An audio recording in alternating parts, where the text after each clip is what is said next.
Last Exit to Springfield. I'm Mansoor. I'm here with another guest. Stefan, what's happening? Yeah, it's all good, man. It's all good. Yo, how you been, bro? Yeah, I've been doing alright. Glad I got you on, bro. You're kind of the guinea pig. This is the first time I'm trying to remote call, because this is straight rough, rugged, raw, ghetto Skype thing. But that's cool, man. Yo, I won't reveal where you're recording from, but it's some secret government location set in. No one knows I'm here right now, so... Yeah, that's cool, man. Alright, bro. So, you're probably familiar with the show. Yeah. What I like to do is I like to warm up by asking my guests their origin story, how they got into the show. So it's a weird one, like... So I'll take back that my sort of earliest memory is... That was weird. I swear, when I was really young, I remember there being this, like, Bart Simpson doll that I had some, like, Bart Simpson doll, and I don't think I knew what The Simpsons was at that point. Like, I must have been less than 5 years old. But somehow, like, I felt like I recognized it, but... Right. So, and I think it must have been just that, like, you know, back in the early 90s, there was just loads of kids walking around with Bart Simpson t-shirts or something. This was... Right, yeah. Bart was like a massive cultural figure. But in terms of like... See, it was weird, I don't know, I have no idea where this doll came from, or why it was there. It's still a mystery to this day. I don't know why it was in the house. Chucky thing. Yeah, but anyway, but then yeah, I think I watched it when it was first shown on like BBC Two. I think back in. I looked up. It was like in 1996, so like I would have been like 5-6 years old at the time, and I think it was actually like my dad who wanted to watch. I don't know. He'd heard about this show, like everyone raving about it, and then like so when it sort of first got shown on BBC Two, it was like this big thing, and I kind of remember. Yeah, just like us all sitting down to watch it. I can't remember what episode it was, but I think it was like some season 1 episode. Oh, right. I'm not sure. I don't think it was like the Christmas one, which was the actual first episode. But right, yeah. But yo, that's still early, man. Yeah, that's so I was like watched it right from season 1. Yo. Yeah, like certified original out here. Your dad sounds like a cool dude if you got into it. Yeah, no, we used to like we kind of like both watch The Simpsons together a lot of the time, and yeah, it was kind of like a thing like we bonded over, I guess. Yo, that's heartwarming, bro. All right, so if you go way back to like 96 season 1, then I know you've got some good choices for me today. That you're gonna have like a solid top 3, I bet. Yeah, I hope so. Like, thing is I'm sticking only to like the first 8 seasons here. All right.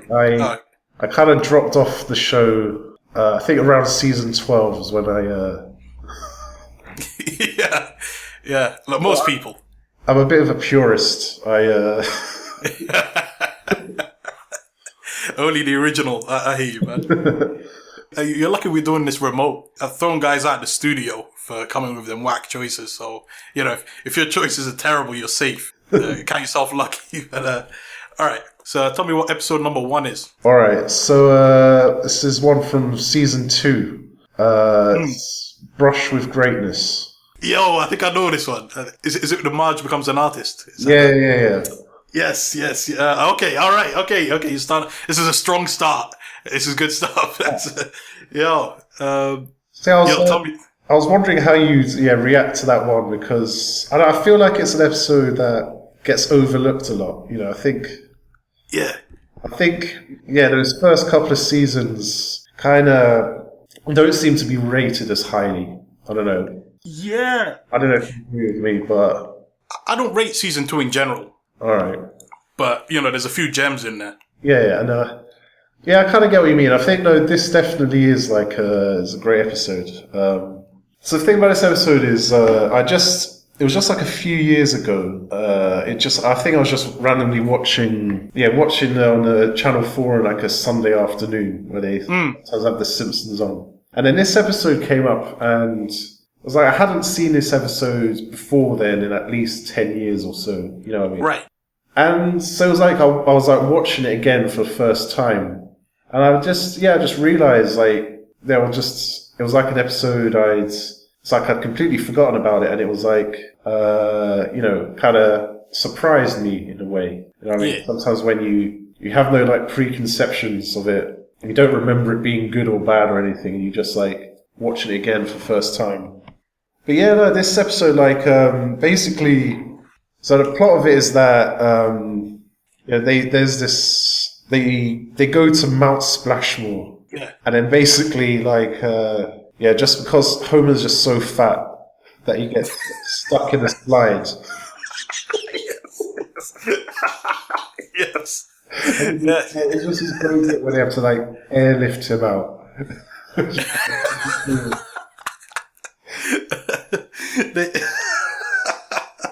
That's it. Alright, so wait, okay, so this is like a random start. Yeah, this is where it all kicks off from, and then he's like, oh, I need to lose some weight, and so they come back to the house, and then he like goes up into the attic to find like his old gym equipment or whatever. Yeah, and it's while he's in there that he discovers some paintings that Marge had done of Ringo Starr, and it's really like and that's like an interesting thing I find, this the fact that back then it shows like how long the Simpsons has been around, I guess, so back then like the Beatles were like 20 years old, if that makes sense. Yeah, shoot. Yeah. They were still in kind of... So it was like Marge had like been into the Beatles when she was a teenager. Oh, that's wild, man. You see what I mean? Like it's... Yeah. So it's weird in that way, like... But, so yeah, and then it's kind of like... So then from that, so there's like two different plots that like... Homer's like trying to lose weight. That's like the kind of B plot. The main thing is that Marge like starts doing art lessons again, and then she ends up winning a prize. And from that, she ends up getting asked to do a painting of Mr. Burns. That's right. Yeah. And that's like the main bit of the episode. And then, but isn't the B plot of every episode that Homer's trying to lose weight? Really? How many times?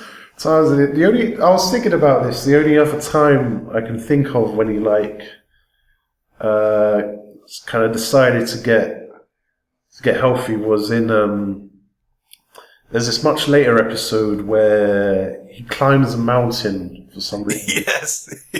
But it starts off with, I know that he just randomly goes past a gym. He's like, that was Gaim.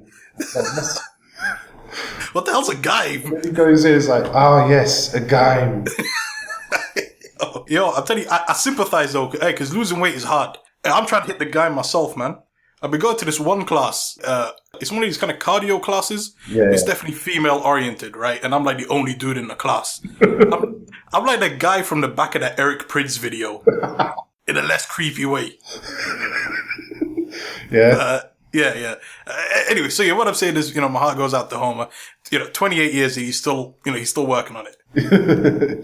Yeah. But so yeah, the thing about this episode is actually like it presents like his losing weight struggles in a very like realistic way, which I kind of appreciate. Like, I sort of, one of the things I like about this episode and like these early episodes in some ways is that it's much more down to earth.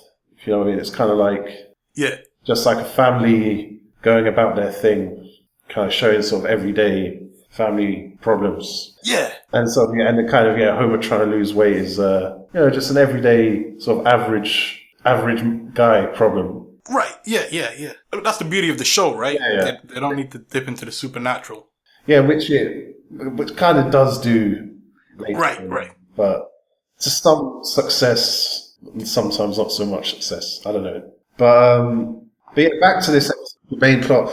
But basically, the bit that I love is just the kind of section of the episode where it's basically Mr. Burns and Smithers in the Simpsons house. It's just non-stop hilarity. Like there's this bit which I think it just encapsulates like Burns and Smithers' relationship perfectly. When I know you just hear like Smithers shouting, no, Burns shouting, Smithers, get me some tea.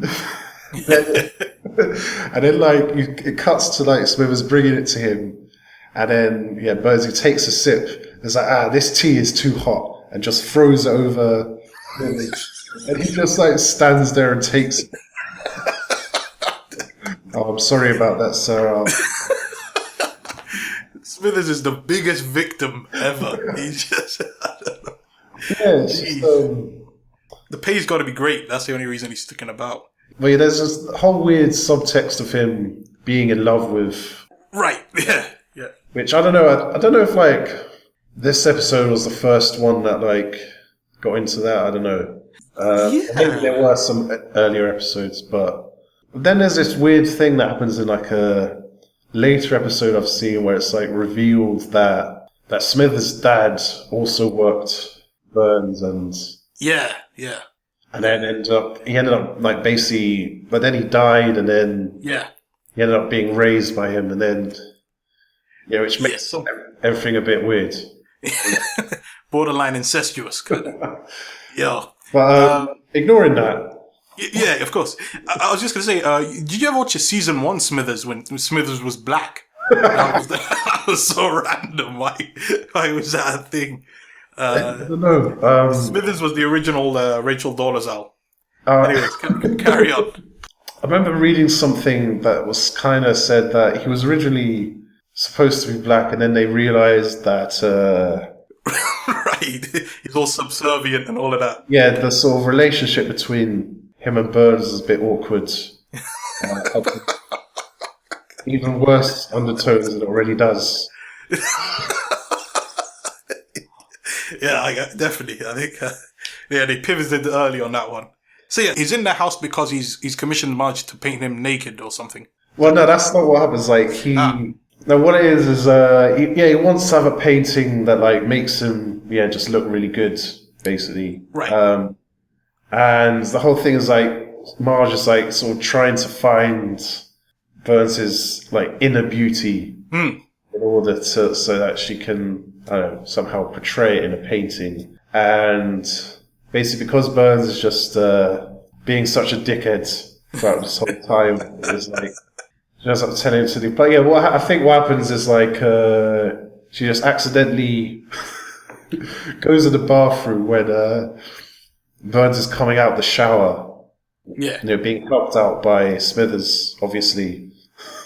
And so that man, she like decides to like just paint him naked. And then the climax of the episode is where she reveals the painting, and then there's like this weird thing where they're like covering up his genitals with like just random objects, a feather in someone's hat or a wine glass. yeah.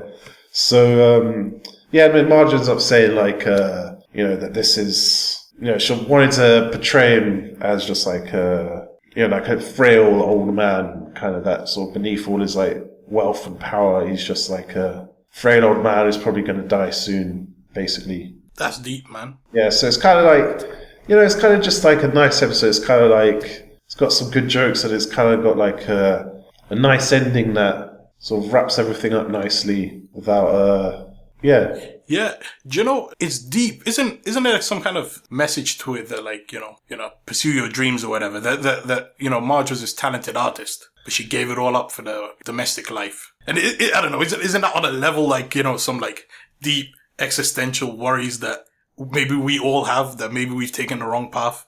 I don't know, maybe I'm...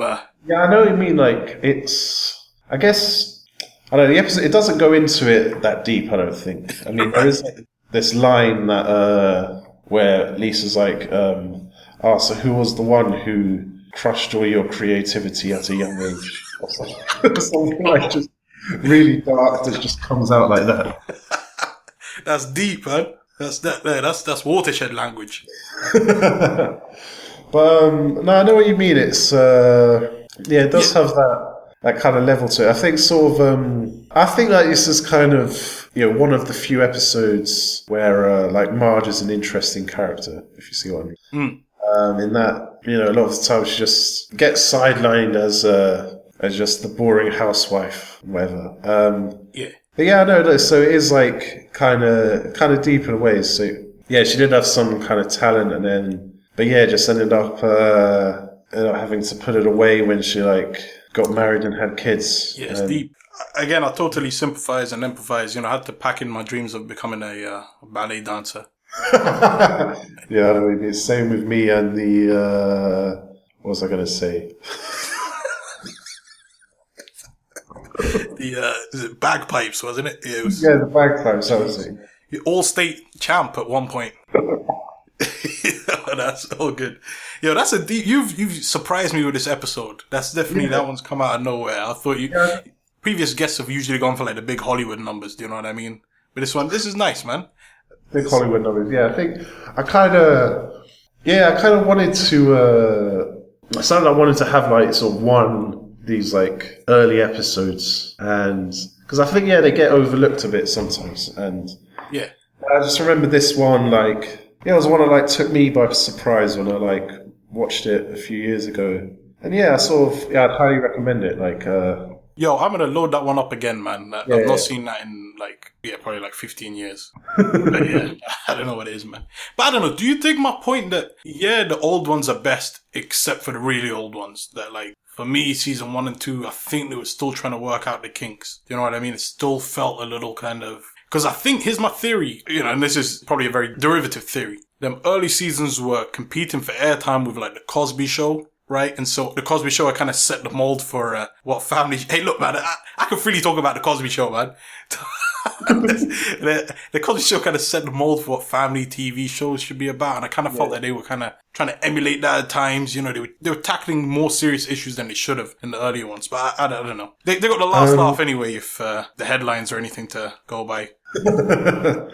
Yeah, I mean, I don't know. I sort of, I guess I kind of like the season 1 episodes in a way because, so even if it's just for the nostalgia factor, and it's kind of, I sometimes find them interesting to watch and as sort of just to see kind of how much the show develops from there. But I think sometimes I think you kind of it's good if you sort of just treat them almost like a separate show. Because I think, as you said, it was like, just a lot more of a sort of standard family sitcom back then. And I find like, if you kind of just sort of treat it like that instead of, as almost like it's its own separate show, instead of rather than comparing it to the later seasons. Yeah, I hear that. And you can sort of enjoy it in a different way almost. I don't know. Yo, that's the most sensible reasoning I've heard. But I know it. Definitely though. Like, I think season 1 was definitely a bit rough around the edges. Like, it's kind of took a while for the sort of for them to sort of develop all the characters and. Yes, no, I think you're absolutely right. Did you ever, how like sorry, just on this Cosby Show thing. Do you know how like Dr. Hibbert is basically a parody of Cosby's character in the Cosby Show? I didn't know that. Yeah, so that's it. I think they introduced him to the show in response to, like, because they were going, head to head for that airtime with the Cosby Show as like a kind of a little nod to that. They injected Hibbert in. I mean, Dr. Hibbert is basically Cliff Huxtable from the Cosby Show. Like he's always laughing. He wears weird jumpers. He has a way with the ladies. It's definitely kind of a reference to that. No, it's weird because I remember how, there's a Bleeding Gums Murphy. Yeah. Who was at one time, I think in the episode that he died, I think, they revealed indirectly that he was related to Dr. Yes. Yeah. But then I think also in that same episode, they showed he had like a guest appearance in the Cosby Show. Am I right? I'm mixing things up. No, you're right. He's introduced as their grandpa, And he's like, we got 3 grandpas already. That's the illest thing. Oh man, I love the Cosby Show clips in The Simpsons, man. What's that crazy one where he does like he's chatting about Pokemon or something. You know, he's like, he's got like, it's like an exaggerated Cosby, you know, he goes, the kids, they love the Pokemon, and, you know, the Pokey and the man, and, you know, all that kind of madness. Right, they didn't let that guy live, man. No chill with The Simpsons, man. I don't know why, I found it weird when The Simpsons kind of made jokes about Pokemon. They always seem like just two separate things when I was a kid, you know. But Pokemon and Simpsons, or? Yeah, Pokemon and The Simpsons, I don't know. It's, yeah. It just seemed weird when, like, I don't know, when The Simpsons be making jokes about that. No, I hear you. Here's what I think it is. I mean, because I like to think of The Simpsons as being kind of decorrelated from the time. Like, I mean, it's kind of, it's a 90s show, but it's like, you know, the themes are hopefully timeless. And when they start kind of dipping into pop culture from the era, then maybe there's something weird about that. No, I know what you mean, yeah. I think, the weirdest one is there was like some recent episodes, I think that's like a lot of people hate on it. It's kind of been quite controversial about, it was like some flashback episode about when like Homer and Marge were like first dating, and it's like, but it's in the early 90s. That 90s show. Oh, that 90s show, it's like a Melrose Place ripoff or something, right? Or like, and that's, that was like weird how, because it sort of always seemed, because originally the sort of Homer and Marge flashback episodes, they were like in like the 70s and the 80s. Yeah. It kind of sort of seemed like it worked, and then and you sort of think of that as being like the established backstory of Marge and Homer, and then like they just ripped that up, and then they just like moved it forward in time, and but I don't know. Well, they kind of hand wave away some explanation for it, right? They say something like, they got the maths wrong last time, you know. Yeah, it's like somebody makes some passing remark in the episode. They say like, hey, wait, if you had Bart right out of high school, wouldn't he be like a lot older? Or, you know, something like, it's like some really kind of bogus way of sweeping it under the carpet. But that's cool. Yo, that's a good choice, man. Respect. Sound unique there, man. Yeah. I think it's about time you tell me your number 2 episode. All right. So my second episode, I'm gonna have to go with Cape Fear. Yo. Okay. Okay. Watch. This is like a classic. It's kind of from, I think, really from like the sort of peak Simpsons era, like seasons 4 and 5 was like when it was just like every episode was a 10 out. Definitely. But yeah, this episode, I was thinking about this, and like I remember how I always kind of felt like sort of Sideshow Bob episodes were somehow, it always felt like an event, if you know what I mean. They always felt like, because they happened maybe like, it was like once every 2 seasons. Right. Even rarer than the Halloween special, right? Yeah. And so like, you know what I mean? So you'd see the episode come on and you'd realise the Sideshow Bob was back. And it was, you know what I mean? So it kind of felt kind of like a special episode, because it was always, and then, you know, have some like crazy plot, and I would like call back to the previous Sideshow Bob episodes. So it was kind of like this sort of ongoing story going on throughout the seasons, if you see what I mean. But yeah, because I was thinking about it and I realised like, Sideshow Bob is a really weird character. Like if you like described him to someone who like never seen The Simpsons, like how would you like? He's like this. He was like a sidekick to a clown. He's got like really big feet and crazy hair, and but he's like this mastermind criminal, and he's a Yale graduate. He's trying to kill this 10-year-old. You know what I mean? But somehow it works. I don't know. Like I think there's parallels between Bob and Ted Kaczynski. I'm gonna have to ask you. Oh, gee, the Unabomber. All right. We'll punt on that one. Carry on. But this is a popular episode. This is quite different to your last choice, right? This is like a... Yeah, I think like there's only... I can only be so hipster. Like... yeah. If I just picked 3 obscure episodes, you'd think I was doing this on purpose. Hey, this guy's winding me up. What's going on? All right. Okay. No, this episode, like, I think just, I don't know, just watching it, like, there's only one thing that drags it down a bit, which is unfortunate, is so the only negative is the bit with Sideshow Bob stepping on the rakes. What? That's the defining... Yeah, no, it's a funny joke, but, like, it goes on for a bit too long. Right, yeah. I've read that the only reason it went on so long is basically because the running time was too short. By like 20 seconds. So you know what I mean? Like, they were filling time. Oh man, jeez. That's what I've heard. But like, apart from that, like, but still, it's like it's a funny scene though. Which is like it's just edit. Maybe if I hadn't read that they made it long on purpose, I would think it was good. I think now that I know that, it ruins my appreciation of it. As you're aware, I was once in a band, and we do these gigs, and for whatever reason, the scheduling of the lineup on the night would slip, and the promoter, if you will, would tell us, "Hey, you need to fill time some more." Right, so so we did the equivalent of the Bob on the rakes thing, except it's me trying to banter with the crowd, and I don't know how to banter with the crowd, man. I'm there to do the music, So anybody here goes to university? Those exams really suck, huh? Anybody here like music? Or like it's just like the most random, yeah. So I don't know. I think the Simpsons writers get a pass. Yeah, definitely. No, because I was saying because the thing about the episode is like I just feel like the writing is just like so tight. Yeah. If you feel me, like it's like there's like a joke every minute at least, maybe or 2 jokes a minute. Yeah. So I mean, it's just like.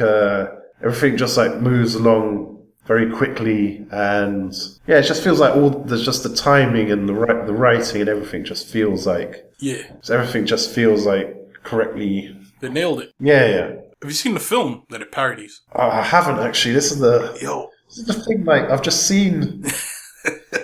I see like Simpsons parodying things before I see the thing it's parodying.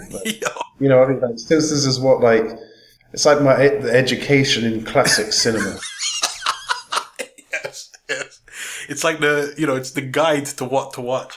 I honestly, do you know, I swear no one's seen this film.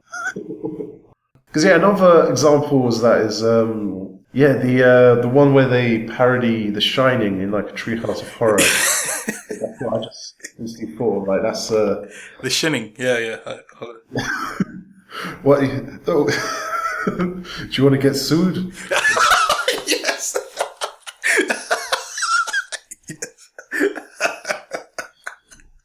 Yo, all right.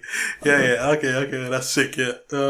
Yeah. So you watched The Shining off the back of that? Like eventually, it was like, I mean, it's just weird when you, when you see the real movie, it's like, now, I remember this from The Simpsons. So maybe I should give, is the original film like called Cape Fear? Yeah, but it's spelled differently. It's like, I've not seen it. I'm not here trying to, I literally, I've not I thought you were like the movie.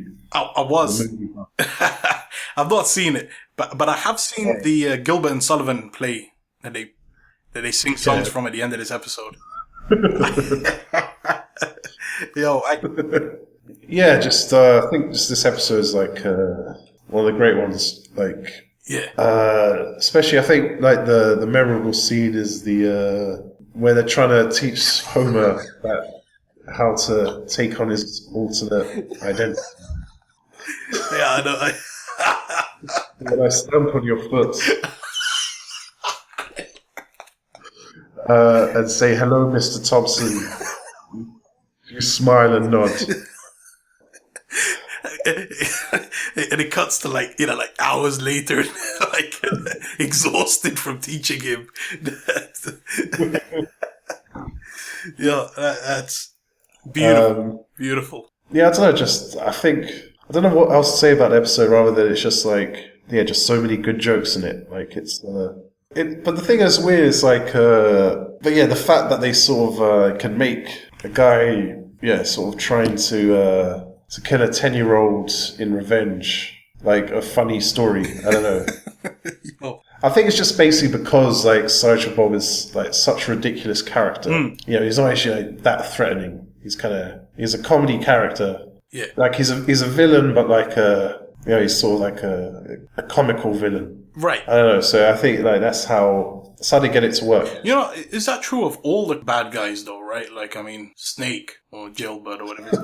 He's a Joker, isn't he? That's his thing. And I don't know. Yeah, I guess so. I mean. All right, man. So, hey, that's a solid episode. I'm gonna have to hear your third episode though. Third episode now. You're 2 for 2 so far.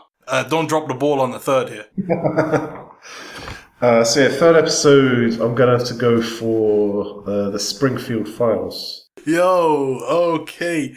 I dig this one. I'm gonna let you finish. But no, I dig this one because I recently actually started watching the X-Files. That's why okay. Hit me with it. I think it's weird because I've never watched the X-Files. Yeah. No way. I still enjoy this episode. Like, I think that's the great thing about it, that like there's like so many references in it. I think like mainly to like a lot of other sci-fi. Yeah, to a lot of like sci-fi TV shows and films. Yeah, I think like you can still enjoy it even if you don't get those references. But yeah, I think I've probably seen this episode more times than any other. Wow. Definitely. Like, basically because as a kid we had like, because you could get down these videos. Yes. Videotapes had like four episodes on them. That's why everyone had these VHSs, the 4-episode thing. They'd be like a common theme, right? They'd be like, mine was the Crime and Punishment. It was all like, Marge goes to jail and that kind of thing.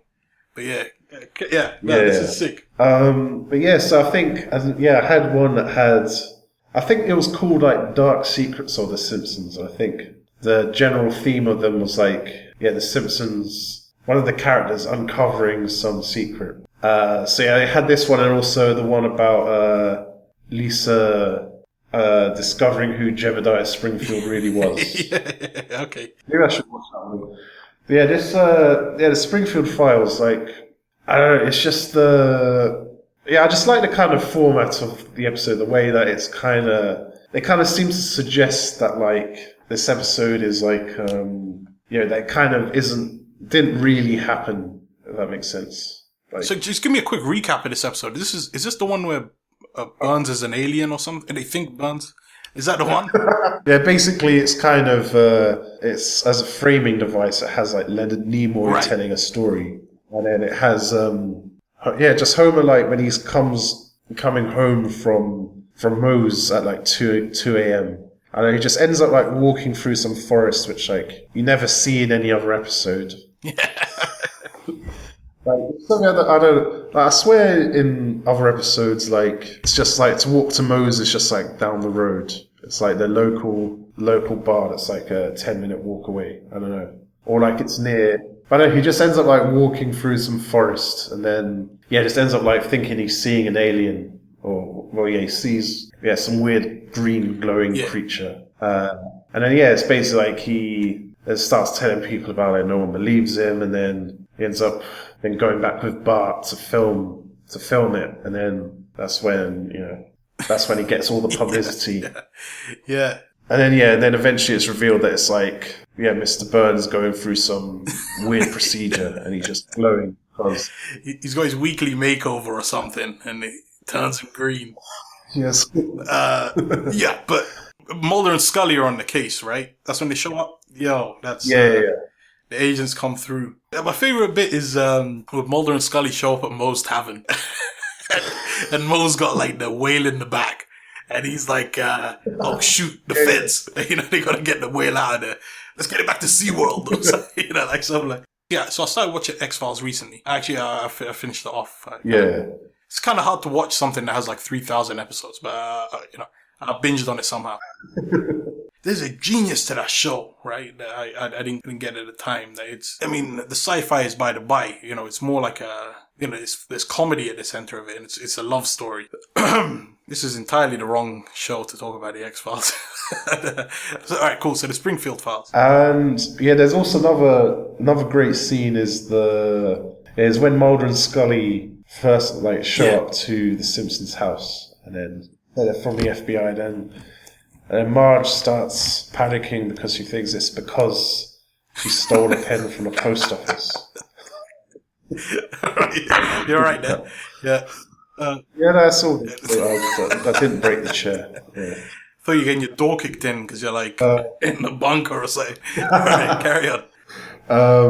But yeah, I love the thing about how which one's which? Which one's Mulder? Which one's Scully? Mulder's the guy. Scully's the girl. Yeah. Mulder on his his ID. He's just in swimming trunks. He's in his underwear or something. Yeah. He's oh shoot! Is that the one where they put Homer through some tests? This is when it's so yeah, this is a lie detector that will make this pattern if you're telling the truth, or this one if you're lying. Or sorry, do you understand? Yes. He just blows up. Then they get him on the treadmill or something, and he's like, "What is this test for?" Yeah. Nothing. He just said he felt fat. They went in with the. Was it actually them though? Were they actually guesting? I'll have to look into that. No, we got the forum nerds mailing in. And then, there's another great bit at the end when when it's revealed. No, when the whole town comes around to see the alien, it's he's promising us he wants to give us peace and love. Let's break his legs.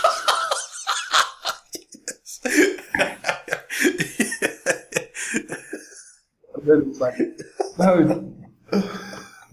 no, don't. And then Lisa shines I know it's Smithers no, don't. He's Mr. Burns, and then Willie's it's Mr. Burns.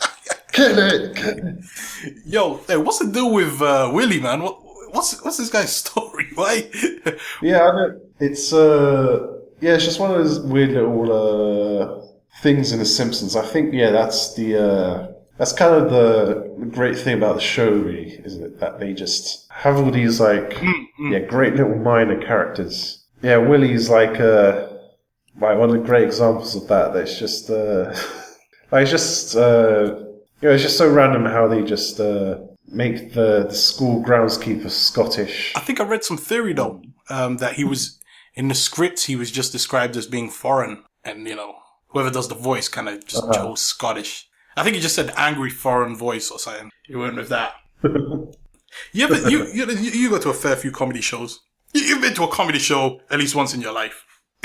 At least once. For the listeners who don't know, this guy's the OG comedian out here, man. Damn me with faint praise there. For sure. It's cool. It's cool. He's not giving you any in it tonight. You have to pay to... The check bounced, so the jokes stop. You ever go to improv comedy nights where they say, hey, give us some description of some character and we'll play it out? But one thing that always happens, you know what I mean? Yeah, I've seen some improv comedy, not by choice, but... Hey, most improv is trash for real. I get the whole, you're freestyling cool, but give me something polished, man. But, what often happens at these nights is that sometimes they'll say, hey, give us an accent and we'll kind of incorporate that. Yeah. But they always insist that the accent is, European. And I think it's clearly an anti-racism measure, right? They don't want to, if it's a European accent, then it's kind of okay to make fun of it. I think is that kind of the general rule. I think, if they, because you don't want to go back to the old Jim Davidson days of all sorts of, So I don't what I'm saying is I think that, Willie is that, right? Like, that he could... Now, it's weird well, yeah, you say that, but, like, you've also got, like, Apu and... Right. Yeah, that's... boy, there's some explaining to do there, right? That's... boy, I don't know. Man, that's... Did you ever... There was, I think it was Aziz Ansari who wrote, like, some article on this, like, saying how, like, growing up was tough for him when the only representation of his ethnicity on TV was Apu. And, and that's not like it's not an empowering, inspirational image, right? No, I don't know, man. He had like a PhD in computer science, right? So it's, he's doing something, right? But yeah, ended up working in a quickie mart.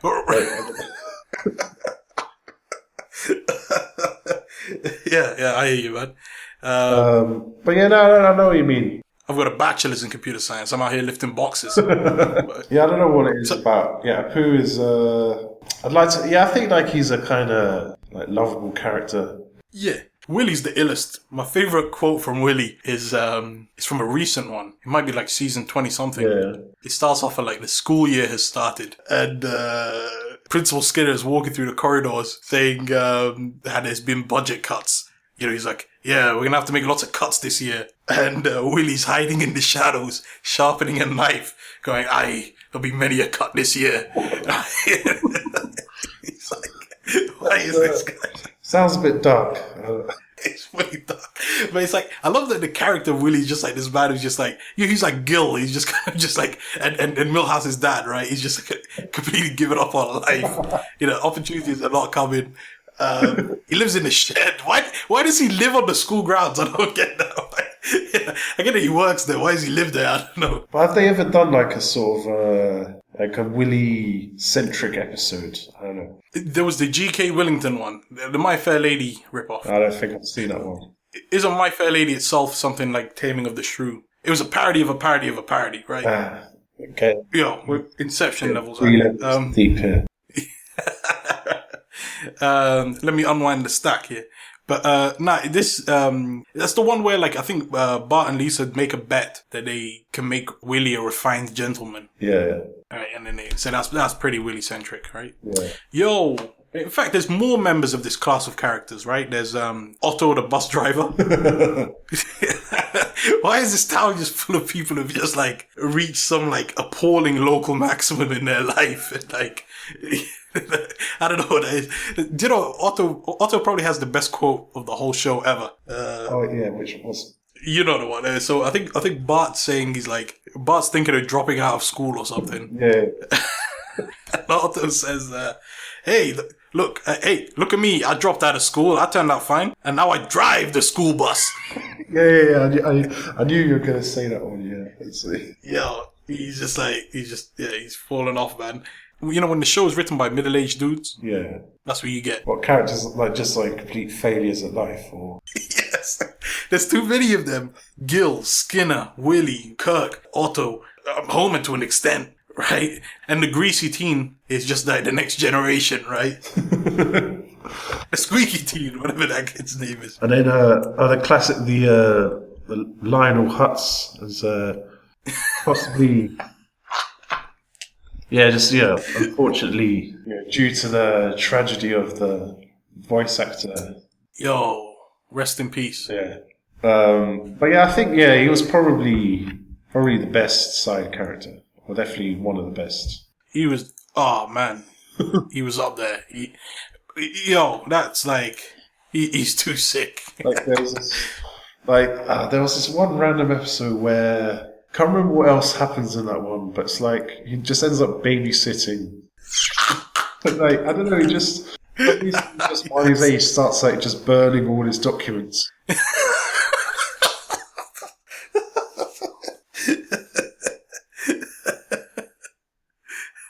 He's the oh man, he was. Yeah, he's clearly inspired Better Call Saul, right? That kind of shady. I love how he's just like terrible in the courtroom, right? getting corrected by the judge, and like, hey, that's why you're the judge and I'm the law talking guy. Like he's completely inept, right? Yeah, just like, why do they keep hiring him? I don't know. Yes. Hey, look, if you're a lawyer and you're operating out of a mall, that's a big red flag, right? That's. I had a flashback of that old story you told me about. There's some uni that operates out of a shopping center. I said, what's the? I think I know. I remember telling you about this. I can't. It's like it's above a cinema or something.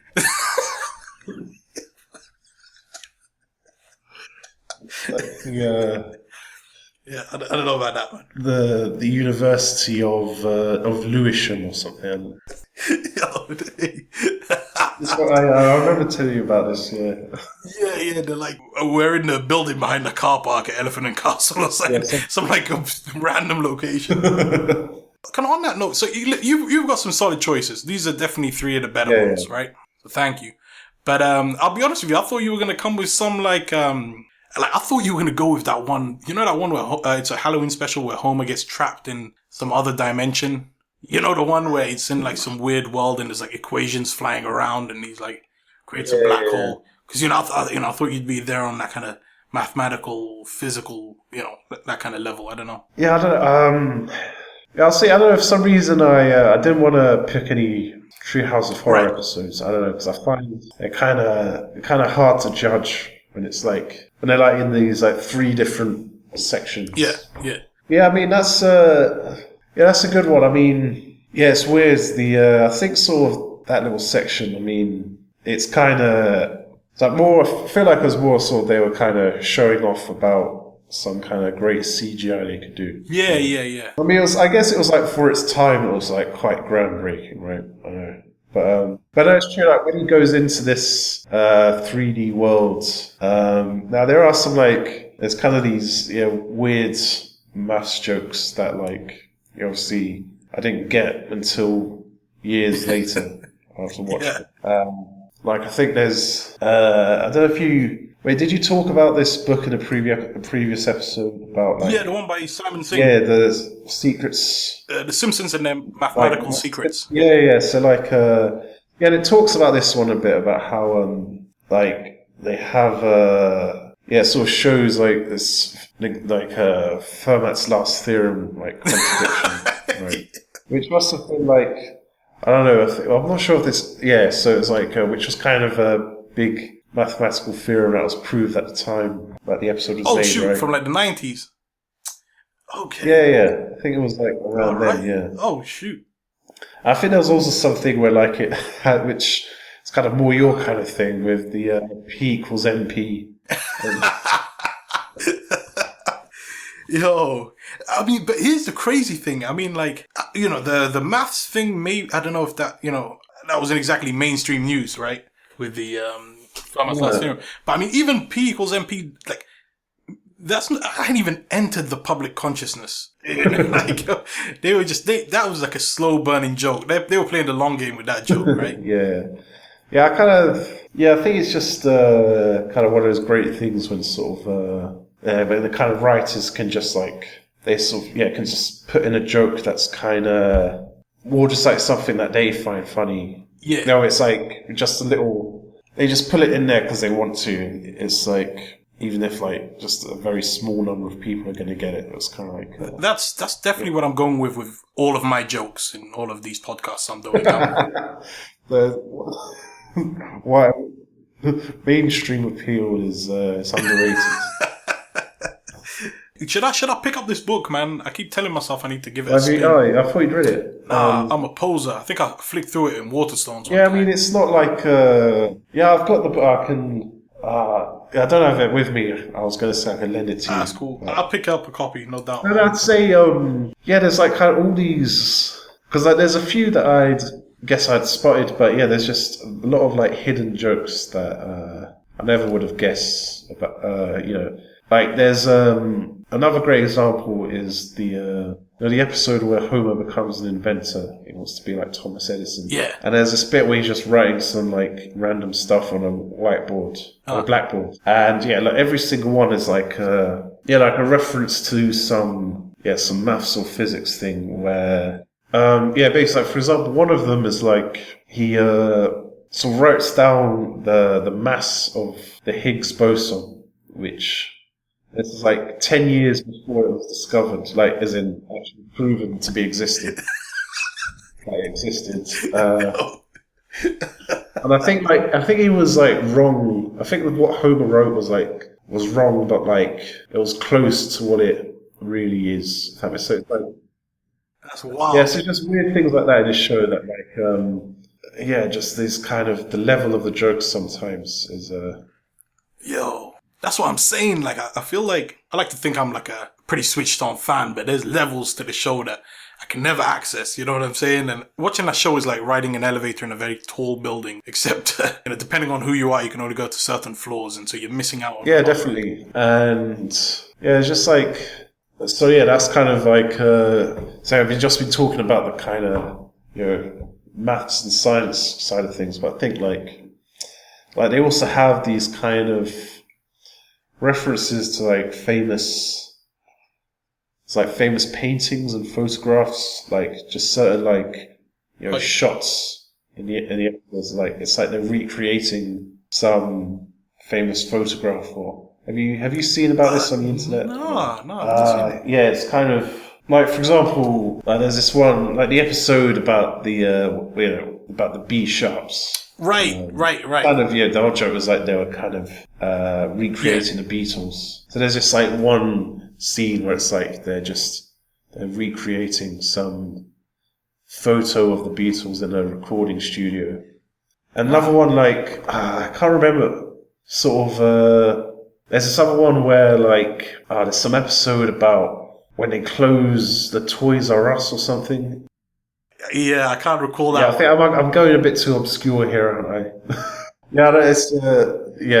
But then there's just something where they like, there's some old photograph of like sort of French people reacting when they've heard that that a country has surrendered to the Nazis in the Second World War, and they like, so it's just weird like reference, and so basically they like recreate this photo with Simpsons characters, basically. Yeah. Oh, okay. That's sick. So it's like there's just these like just random. Just like these really deep references that like.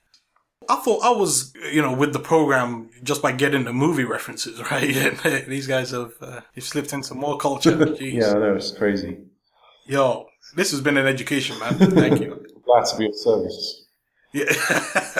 This episode was pleasantly different. I think we kind of dug a little deeper into it, which is dope, man. You want any final words before I turn off the lights in your bunker? Any final words? Alright, now, so I don't know if this is the controversial topic, but about like, so when you feel that The Simpsons like start to go downhill, I don't know if you've like talked about this in other episodes, but like I think I've spent far too long thinking about this. Yeah. Like, more than my own good. I don't know, like, because it's like you say that you still watch like every week, though, right? Or, yeah. But like, I don't know, sort of, did you never feel at some point like this isn't what it was? I don't know, it's not. Oh yeah, long ago. Yeah, they've been phoning it in for the last 15 seasons. Yeah, for sure. It's still better than half of what's I mean, I don't know. I think there's like, I mean, for me. So I don't know, like I don't know if you agree with me, but there's like this one episode that I think I have like this irrational hatred for. Lay it on me. I think partly because I think it's like I keep seeing this episode. It's like they keep showing it on Channel 4, and I feel like I keep ending up watching it. And basically, it's the one where they go to Africa. Yo, that's a sick episode. You're fan of this? I don't know. I just that's so sick. What? I can tell you why I rate it. Why do you hate it? Why do I hate it? Like I swear, there's no plot. Like they just have some excuse to go to Africa, and it's like they don't go to any specific place in Africa. They just wander around. Like,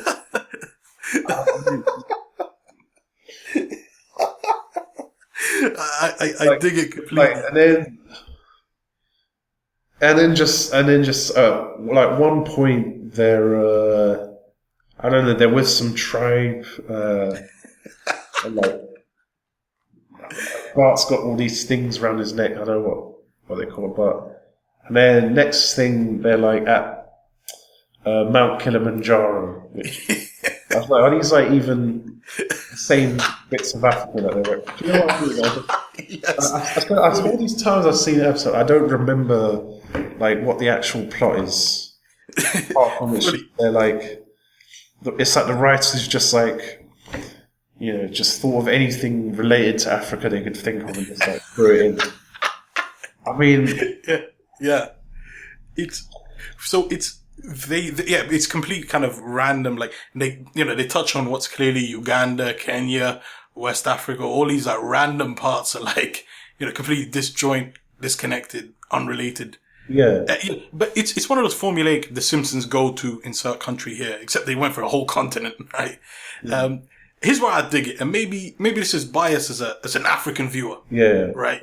That there's so many political jokes.